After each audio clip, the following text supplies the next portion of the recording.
This week's parsha is Parashat Ki Tavo. It talks about entering the land of Israel. And it says that when we come, it focuses on a particular mitzvah. This mitzvah is connected to the first fruits.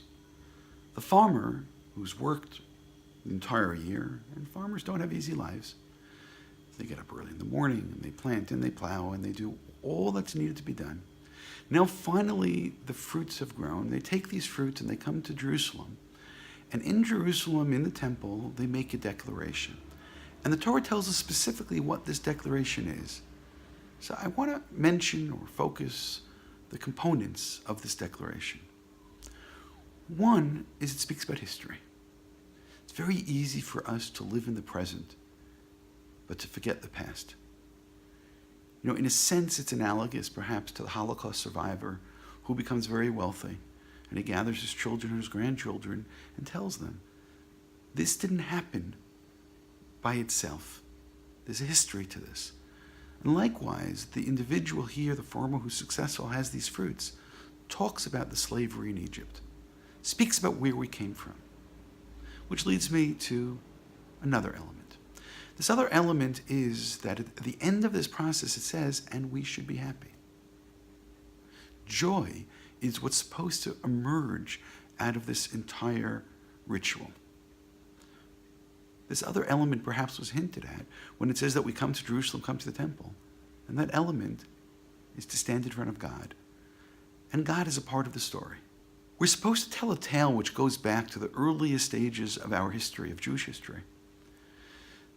The line or the phrase itself is perhaps more familiar to us from the Passover Seder, where we say, Arami Oved Avi. In terms of the actual translation or meaning of the words, it's not so simple. But at least on Pesach, when we speak about it, we go all the way back to our ancestor. We go all the way back to Terach. Terach is the father of Abraham. Terach was an idolater. So we have undergone a process with God taking us by the hand along the way. From Terach's house, Avram ends up making his way to the land of Israel. But from the land of Israel, we end up becoming slaves, and now we return back to this land of Israel. And we need to see the larger picture to appreciate who we are and how we got here. The successful farmer could possibly think it was indeed only his hard work. But part of the joy over here is understanding where we came from and understanding the partnership which we had with God. But I want to come back to that third element, the element of joy. You know, we live in a world today, sometimes they speak about the fabulously wealthy, the 1%. If you look at world history, we're all 1%. If you look at modern life, the conveniences of our existence, we're part of that 1%. But of course, in our own lifetimes, for most of us at least, there's a whole bunch of percentage points on top of us. And maybe that's what stops us from being happy, from being joyful. But if you look at all of world history, there are conveniences that we have today which were simply unfathomable in terms of world history. Because that should be part of the equation which does bring us to joy. And one of the sad things about modern man is that we've become very unhappy. Instead of looking and focusing what we have, perhaps we focus on what we don't have. Hundreds of years ago, if someone would have looked at the existence that we have today, with all of the automation and all of the machines, and all the drudgery taken out of daily life, be it laundry, be it the whole process of preparing food,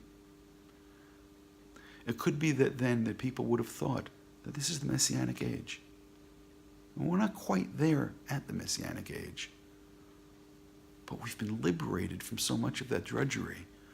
Why hasn't this turned into happiness? Maybe part of it is that the person who rolls up their sleeves and works hard and sees literally the fruits of their labor, maybe that does bring joy. The farmer of old who realizes where they came from slavery, and they realize today the bounty literally in their hands, and they focus on this senior partner that they have, God, this connection of historical consciousness, God consciousness, pride in what we do, emerges into happiness. And if all of that doesn't produce happiness, then we have to go back and to think, why aren't we happy? Because it is strange that the Torah could command us and then be happy. But it seems to be what the Torah is telling us. The elements are right there in front of us. Focus on what we have. Realize that all of history has brought us up to this point. Realize that spiritually, intellectually, there is so much for us to study, what we can, as they say, stand on the shoulder of the giants and look back at so much human knowledge. There is so much in terms of the spirituality of the soul that we should be enjoying. And there's so much freedom in terms of time that we have to enjoy it today. It behooves us to turn all of this liberation and this cusp of the Messianic age and to turn it into joy.